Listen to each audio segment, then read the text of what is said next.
To us, spirituality is not some secluded activity to be done in solitude or in silence. Spirituality is the way of life for Indians. To me, spirituality in one word is doing selfless good to all. And that is why this place is important for any activity, including a startup festival.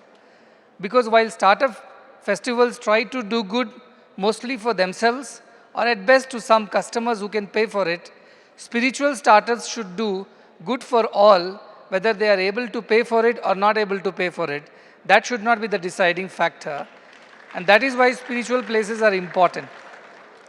If I take you back a few centuries ago when India was at the peak of its glory, spiritual glory, generally the places of worship like temples were the nerve centers for all socio-cultural and economic activities. You heard it right, economic activities too, not just socio-cultural. They were the nerve centers where markets used to happen, where people will bring their produces from their villages and sell it in a place which was the place of worship or the temple. You will see there is this main temple and there are many enclosures all around the temple, probably 50, 60 of them. They all look like small shops.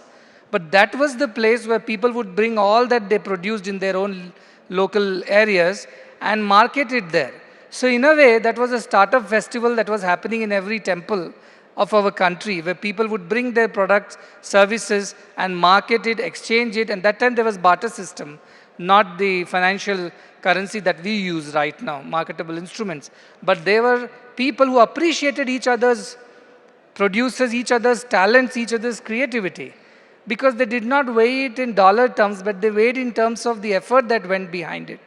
The creativity, the innovation, and the solution that each of them provided for each other. A potter could sell his pot or exchange his pot in a barter system with a weaver who would give him clothes in return. A producer of rice might be able to barter his rice with a goldsmith who might be able to give him some ornament in return.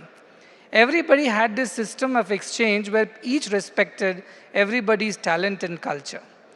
With the passage of time, as modernization of finance has happened, marketable instruments came into picture, what we know as all tradable instruments, including currencies.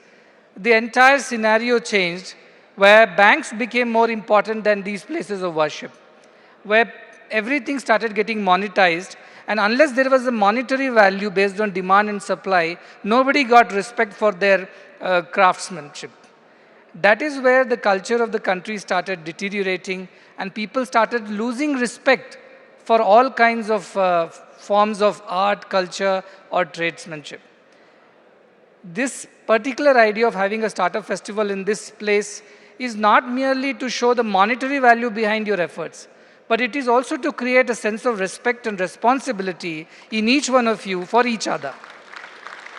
That's Indian ethos, that is the Indian Arthashastra, that is Indian Arthaniti, what we call as the economics of India, where everybody respected everybody else's trade. And because it was not having a common currency, but it was dependent on the need of people.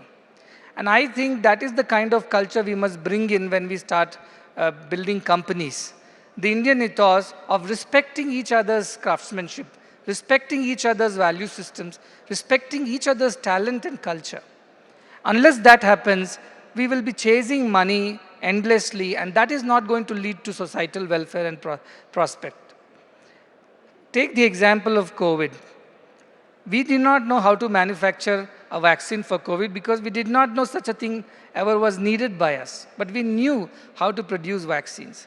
We just did not produce vaccine for our country, we produced it for the whole world.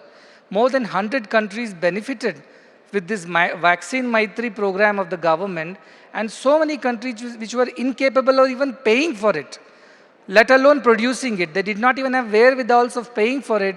India stood up and said, we will give you as a friend to you because we are interested in your welfare.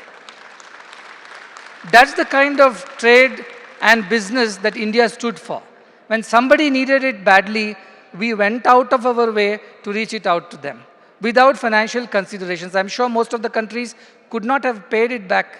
It was a friendship, it was a friendly gesture. But what did it do for India? It created a tremendous amount of goodwill. new relationships, new trust with Indian businessmen, with Indian ecosystems. Now, somewhere businesses have to think beyond their profits and think of building a value for all in the society, and more importantly, build that element of trust in the society.